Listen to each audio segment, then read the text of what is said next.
Hi guys, welcome back to our channel. Good morning. তো আবার চলে এসেছি একটা নতুন ব্লগ নিয়ে। এই ব্লগটা অ্যাকচুয়ালি হঠাৎ করেই ভোরবেলা ইচ্ছে হলো যে যাই একটু মর্নিং রাইড করে আসি। তো সেই মর্নিং রাইডের উদ্দেশ্যেই আমরা বেরিয়ে পড়েছি, অনেকটা চলেও এসেছি।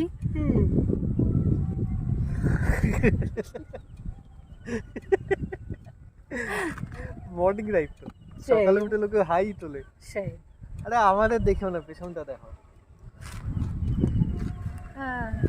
আছে হ্যাঁ, পেছনে আমাদের দেখা যাচ্ছে গড়পঞ্চকোটের পুরো পাহাড়টা। অ্যাকচুয়ালি একদম পুরো রেঞ্জটাই এখান থেকে দেখা যাচ্ছে। তো অ্যাকচুয়ালি আমরা যাচ্ছি কিন্তু পাঞ্চেত ড্যাম।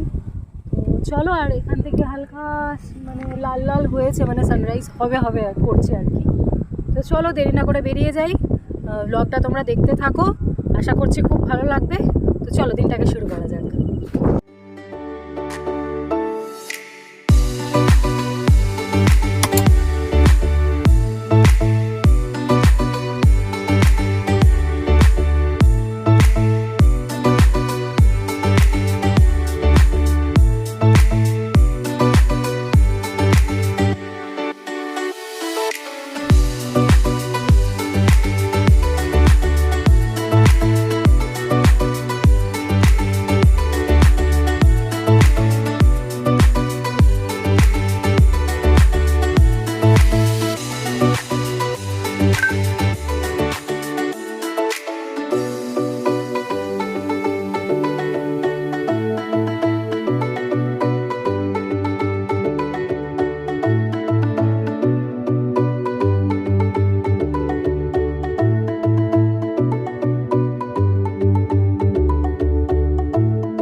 তো আমরা এখন চলে এসেছি পাঞ্চেত ড্যামে।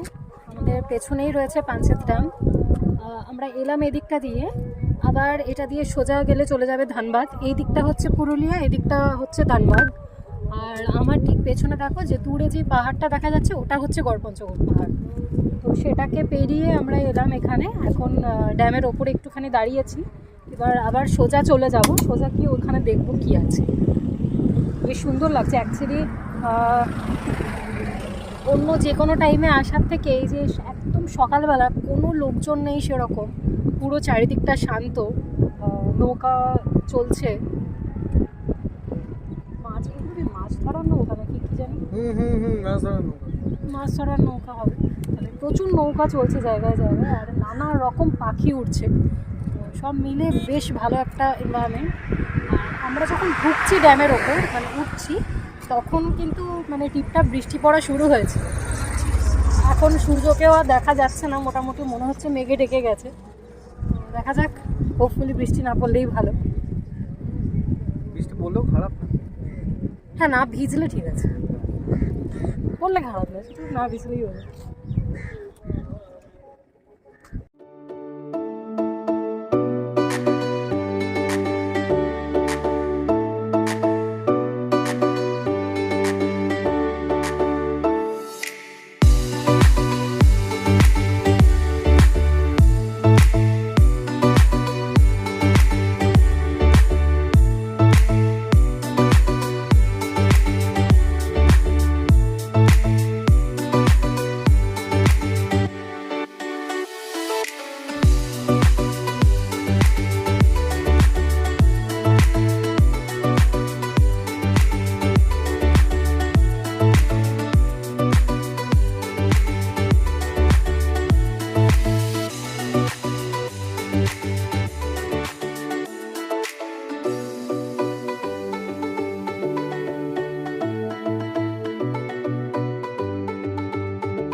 তো আমরা পাঞ্চেত থেকে বেরিয়ে অনেকটাই চলে এসেছি। অ্যাকচুয়ালি পাঞ্চেতের ড্যামটা তো তোমরা দেখলেই। এবার ড্যামের ঠিক পাশে আবার নিচ দিয়ে একটা রাস্তা ছিল, যেটা দিয়ে একটা পার্কে যাওয়ার রাস্তা ছিল। তো সুন্দর মতো ওখানে দেখলাম সুন্দরভাবে সাজানো গোছানো একটা পার্কও রয়েছে। কিন্তু পার্কে আর আমরা গেলাম না, আমরা অ্যাকচুয়ালি ড্যামটা এনজয় করতেই গেছিলাম। তো ওখানে বেশ কিছুক্ষণ সময় আমরা কাটালাম। সুন্দর হাওয়া দিচ্ছিল, রোদ নেই, মেঘলা করে আছে। তো সমস্ত কিছু মিলিয়ে ভীষণ ভালো লাগছিল। তো বেশ খানিকক্ষণ, মানে ওই আধ ঘন্টা মতো হয়তো আমরা ওখানে কাটালাম। তারপর কিছু ছবি টবি তুললাম, তারপর আমরা বেরিয়ে পড়লাম। এবার বেরিয়ে আমরা এখন ধানবাদের রুটে অনেকটাই বেরিয়ে এসেছি। যাওয়ার সময় আমরা গেছি পুরুলিয়া দিয়ে, ফেরত যাবো আমরা ধানবাদ দিয়ে। তো ধানবাদের রুটে আমরা অনেকটাই চলে এসেছি, এখন গাড়িতে হাওয়া ভরা হচ্ছে। তো তারপর আবার আমরা যাবো সামনে দিয়ে সোজা চলে গেলেই হাইওয়ে পাবো, সেখান থেকে আবার রাইট সাইড নিয়ে নিতে হবে। তো চলো দেখতে থাকো।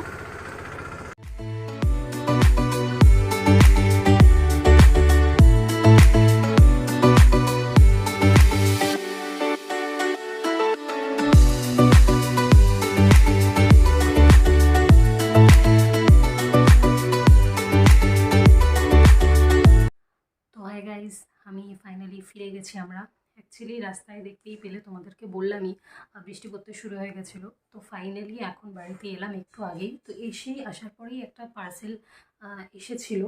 তো সেটা ভাবলাম আমি তোমাদের সাথে শেয়ার করে নিই। কোথায় রাখলাম? ও আচ্ছা, সরি। তো এই যে এই তিনটে জিনিস আমার এসেছে। এটা হচ্ছে অ্যাকচুয়ালি পপএক্সোর থেকে এসছে। পপএক্সোর আর মাইগ্রামের যে কোলাবরেশন, সেই পপএক্সো থেকে এসছে। তো ফার্স্ট যেটা তোমাদেরকে দেখাবো সেটা হচ্ছে এই নেল পলিশ কালেকশানটা। এটা মানে এখানে 1 2 3 4 5 5টা নেল পলিশ রয়েছে। আর এটার প্রাইস আছে হচ্ছে 249, যেটা মানে ভীষণই অ্যাফোর্ডেবলও বলা যেতে পারে। তো এই যে তোমরা দেখতেই পাচ্ছ, আমি এখানে দুটো শেড পরেও নিয়েছি তোমাদের সাথে শেয়ার করবো বলে। তো আমি প্রত্যেকটাকে আর বের করে করে দেখাচ্ছি না, এই একটা বটলই আমি বের করলাম। এটার থেকে তোমরা সাইজটা বুঝতে পেরে যাবে এটা কতটা। এইটা হচ্ছে সাইজটা, আর এই পার্টিকুলার কালারটাই আমি এই আঙুলে পরেছি, দেখতে পাচ্ছ। আচ্ছা, নেক্সট হচ্ছে এই প্রোডাক্টটা। এটা হচ্ছে অ্যাকচুয়ালি একটা 12 আইশ্যাডো কিট। এটার প্রাইসটাও আমি বলে দিই 449। তো আমি প্রোডাক্টগুলো যেগুলো দেখাচ্ছি সেগুলোর প্রত্যেকটারই আমি লিঙ্ক চেষ্টা করবো ডেসক্রিপশানে দিয়ে দেওয়ার, যাতে তোমরা যদি চাও তোমরা নিয়ে নিতে পারো। তো এটার এই যে এই হচ্ছে শেডসগুলো। মোটামুটি এখানে তোমরা নিউড শেডসও পেয়ে যাবে, তোমরা ব্ল্যাকের উপরও পেয়ে যাবে, তোমরা এই সিলভারের উপরও পেয়ে যাবে, প্লাস পিঙ্কের কিছু ভ্যারিয়েশন পেয়ে যাবে, পার্পলের কিছু ডার্ক শেডও পেয়ে যাবে। তো মোটামুটি এই একটা প্যালেটের মধ্যে মোটামুটি তোমাদের অল ইন অল অনেক কিছু কাজ হয়ে যাবে।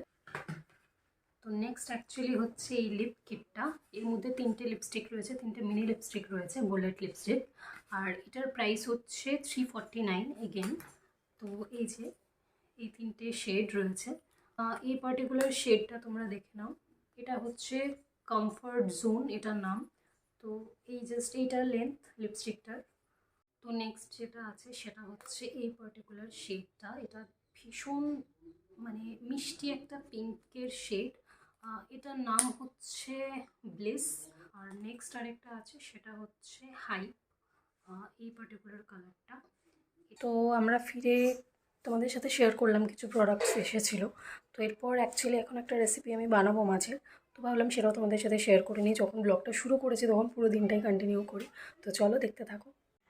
তো এখানে রয়েছে মাছটাকে নুন, হলুদ, একটুখানি আদার পেস্ট আর লঙ্কা গুঁড়ো দিয়ে ম্যারিনেট করে রাখা আছে। আর এখানে রয়েছে এটা তো টমেটো পিউরি। এটা একটুখানি দই আমি ফেটিয়ে রেখেছি। আর এটা হচ্ছে একটা পেস্ট, যেটার মধ্যে দেওয়া আছে হচ্ছে সর্ষে, কিছুটা সর্ষে আছে, তার সাথে ধনে আছে, গোটা জিরে আছে, লঙ্কা গুঁড়ো আছে, গোটা গোলমরিচ আছে, আর আর কি আছে? হ্যাঁ হ্যাঁ, আর রসুন আছে।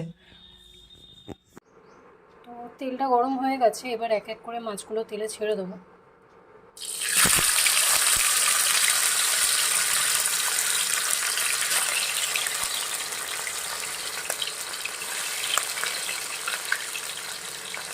তিনটে করে ভাজি। মাছগুলো তুলে নিয়ে এবার ওই তেলেই কালো জিরে আর শুকনো লঙ্কা দিয়ে ফোড়ন দেওয়া হলো। এবার পেঁয়াজ কুচি দিয়ে দিলাম।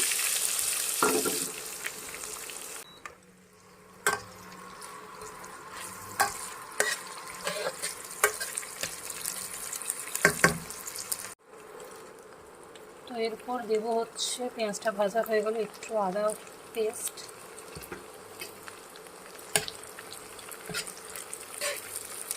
এবার দিয়ে দেবো হচ্ছে টমেটোর পেস্ট,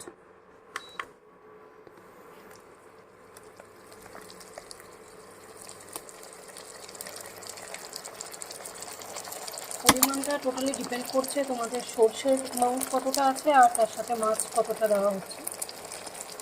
টমেটোটা দেওয়ার পর দেবো হচ্ছে পরিমাণ মতো নুন, আর দেবো না হলুদ।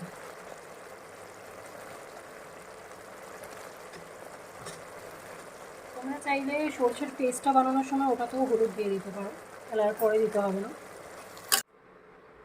এবার একটু অল্প অল্প করে মশলা দিয়ে দেবো। কোথায় খুঁজেই পাচ্ছি।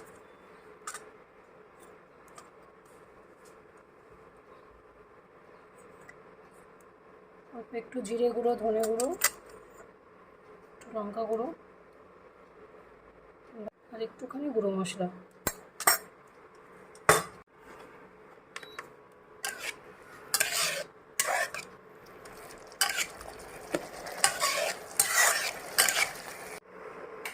এরপর দিয়ে দেবো একটু ফ্যাটানো দই। এটা চাইলে তোমরা স্কিপও করতে পারো, বাট আমি দইয়ের ফ্লেভারটা একটু চাইছি বলে এটা দিলাম।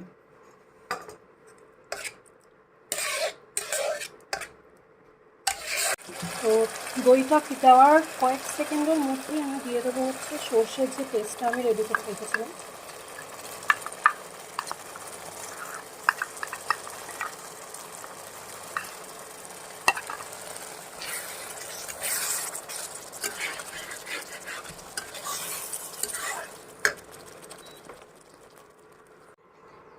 এরপরে দিয়ে দেবো একটু জল। এই জলটা ওই যেখানে সর্ষেগুলো ছিল সেটা ধোয়া জল।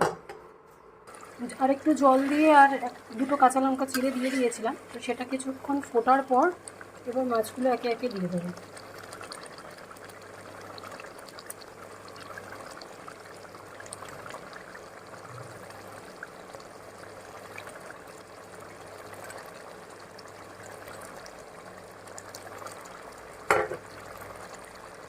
মাছগুলো দেওয়ার পর আর খুব বেশিক্ষণ রাখবো না, যেহেতু মাছগুলো আগের থেকেই ভাজা আছে প্রপারলি। তো কিছুক্ষণ রেখে একটু উল্টে পাল্টে তারপর নামিয়ে নেবো। আর এটা হচ্ছে ফাইনাল টাচ, লাস্টে একদম একটুখানি ধনেপাতা। তো এই যে রেডি হচ্ছে আজকের লাঞ্চ। এটা হচ্ছে কুমড়ো ভাজা, মাছ আর স্যালাড।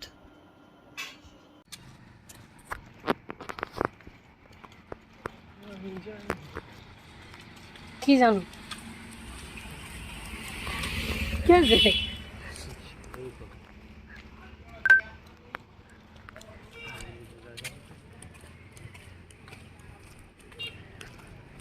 সুন্দর গান শোনাচ্ছিল, শোনাও একটু। তো এখন মোটামুটি 10টা বাজছে আর আমরা এখন বেরিয়েছি হচ্ছে হাঁটতে। এই যে আরেকজন আর আমি। কি করছো? আমি নেই স্ক্রিনে নেই তো, দাঁড়িয়ে দাও, স্ক্রিনে চলে আসবে। এই যে স্ক্রিনে চলে আসছে। হ্যাঁ চলো। তো আমরা এখন হাঁটতে বেরিয়েছি। এটা হচ্ছে আমাদের প্রত্যেক দিনকার রুটিন। আমরা প্রত্যেক দিনই প্রায় ওই 9টা সাড়ে 9টা নাগাদ একবার করে বেরোই। বেরিয়ে প্রায় 40 মিনিট 1 ঘন্টা মতো হাঁটি। ভুঁড়ি কমানোর জন্য। হ্যাঁ, তো এই যে হাঁটি, এখানকার রাস্তাঘাটগুলো তোমরা দেখেওছো। এই রাস্তা দিয়ে হাঁটতে বেশ ভালোই লাগে। আজকে প্রায় বিকালবেলা থেকে প্রচণ্ড বৃষ্টি পড়ছিল, যে কারণে বেরোতে অনেক লেট হয়ে গেল। তো আপাতত আমাদের হাঁটা কমপ্লিট হোক, তারপর বাড়ি গিয়ে ব্লগটা এড করবো।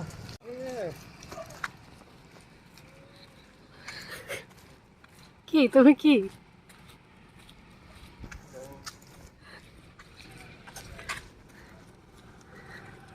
তো আজকের ব্লগটা এই পর্যন্তই। অবশ্যই কমেন্ট করে জানিও কেমন লাগলো, আর ভিডিওটা ভালো লাগলে লাইক করো, শেয়ার করো বন্ধুদের সাথে, আর চ্যানেলটা যদি এখনও সাবস্ক্রাইব না করে থাকো তো অবশ্যই সাবস্ক্রাইব করে দিও।